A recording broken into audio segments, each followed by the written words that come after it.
ఈరోజు actor శివాజీని national women commission పిలిచారు. Actress గురించి ఎందుకు ఇలా తప్పుగా మాట్లాడావని ఆయన వెళ్ళారు, క్షమాపణ అడిగారు.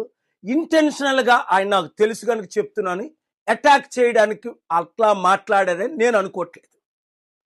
అయితే యాక్టర్ బాలకృష్ణ పెద్ద ఆయన ఉన్నాడు కదా, టీడీపీ ఎమ్మెల్యే, నేషనల్ ప్లాట్ఫామ్ మీద ఏమన్నాడు, నేను అమ్మాయిల్ని కిస్ చేస్తే నా ఫ్యాన్స్ లైక్ చేస్తారు, ఎలాంటి ప్రెగ్నెంట్ చేసియండి అన్నప్పుడు ఈ ఉమెన్స్ రైట్ కమిషన్ ఏది?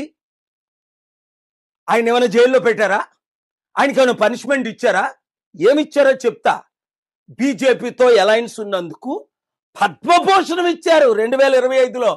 వచ్చే సంవత్సరం భారతరత్న కూడా ఇస్తారట ఆయనకి.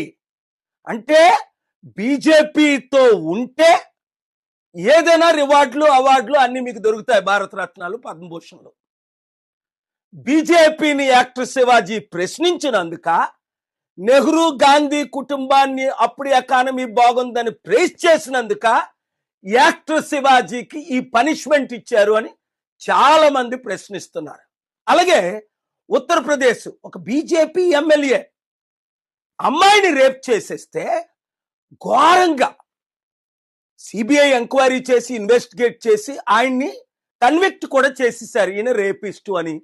కోర్టులు మాత్రం మాటమాటికి ఆయనకి బెయిల్స్ ఇస్తున్నాయి. అంటే బీజేపీ ఎమ్మెల్యే అయితే రేప్ చేసినా పర్వాలేదు, మర్డర్ చేసినా పర్వాలేదు, ఎంత క్రైమ్ చేసినా పర్వాలేదు, లక్షల కోట్లు దోచుకున్నా రుణమాఫీ చేసేస్తాం. ఈ ఇమేజ్ ప్రపంచమంతా మోదీ గారికి చెడ్డ పేరు తీసుకొస్తుంది, బీజేపీకి చెడ్డ పేరు తీసుకొస్తుంది. రండి, దేశాన్ని కాపాడదాం, రాష్ట్రాన్ని రక్షిద్దాం.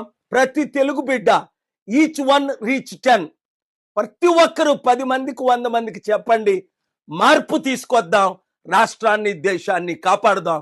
ఈ వీడియో అందరికీ షేర్ చేయండి.